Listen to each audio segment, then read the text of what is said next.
दोस्तों bank Nifty 6 दिन के गिरने के बाद कल और आज 2 दिन ऊपर है, यानी आज भी बैंक निफ्टी लगभग 450 पॉइंट अभी ऊपर ट्रेड कर रहा है। तो फिर ध्यान देने वाली बात यह है ना कि बैंक निफ्टी देखिए 6 दिन गिरने के बाद यानी 6 दिन में लगभग हमने 4000 पॉइंट का हमने करेक्शन दिया, 4200 पॉइंट का हमने करेक्शन दिया। उस करेक्शन के बाद 2 दिन कल बाउंस बैक मिला, आज भी बाउंस बैक मिला। तो इसमें हमेशा ध्यान में रखिएगा ना, कभी भी जब बैंक निफ्टी हो, कोई इंडेक्स हो, कोई स्टॉक्स हो, यानी जब अपना जो गिरावट यानी छठे यानी जो फ्राइडे को हमने गिरावट दी है ना, जब तक वो फ्राइडे की गिरावट के ऊपर जाके क्लोज नहीं करेगा ना, तब तक जो सेलर का व्यू है ना वो अपना व्यू चेंज नहीं करेंगे। ये ध्यान रखिएगा हमेशा, जब तक बैंक निफ्टी फ्राइडे की क्लोजिंग से फ्राइडे की हाई के ऊपर जाके क्लोज नहीं करेगा तब तक उनका व्यू चेंज नहीं होगा। फ्राइडे के हाई के ऊपर क्लोज करने के बाद व्यू क्या होगा, न्यूट्रल हो जाएगा।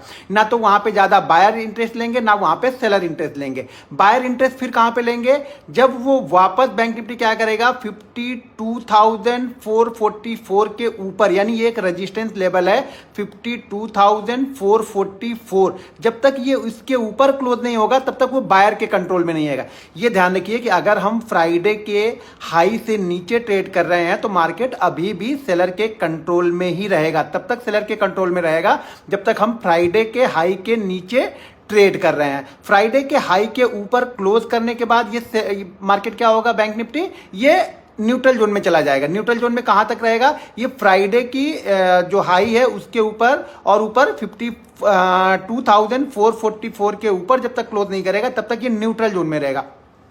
52,444 के ऊपर करने के बाद इसमें बायर का इंटरेस्ट लगेगा। नए सेलर का इंटरेस्ट कब आएगा, नए सेलर का इंटरेस्ट आएगा जब ये फ्राइडे के लो को ब्रेक करेगा। ध्यान रखिएगा, जब तक बैंक निफ्टी फ्राइडे के लो को या निफ्टी फ्राइडे के लो को ब्रेक नहीं करेगा तब तक इसमें नए सेलर एक्टिव नहीं होंगे और हो सके ये इसी बीच में कंसोलिडेट करे। तो मैंने आपको दो चीजें यहां पे बता दी कि ये बायर के जोन में कब जाएगा, सेलर की जोन में कब है और कब ये न्यूट्रल रहेगा। तो ये दोनों चीजों को देखकर, दोनों तीनों चीजों को देख करके अपने जो ट्रेडिंग डिसीजन है वो लीजिएगा। हमेशा ध्यान रखिएगा जब 4,000 पॉइंट 4,500 पॉइंट का करेक्शन आ गया तो हो सकता है यहाँ पे 1000 पॉइंट 1500 पॉइंट का बाउंस बैक आएगा। उस बाउंस बैक में फिर से क्या होगा, जब ये फ्राइडे के हाई को क्लोज नहीं करेगा ना और उसी जगह के आसपास कहीं पे ये क्या करेगा, कंसोलिडेट करेगा और जैसे उस कंसोलिडेशन लेवल के नीचे फिर से ट्रेड करेगा तो एक बार फिर से उसमें सेलर का इंटरेस्ट बन जाएगा। तो इस चीजों को हमेशा ध्यान में रख के आप ट्रेड कीजिए, अपने ट्रेडिंग डिसीजन बनाइए, अपने रूल्स को हमेशा फॉलो करते रहिएगा।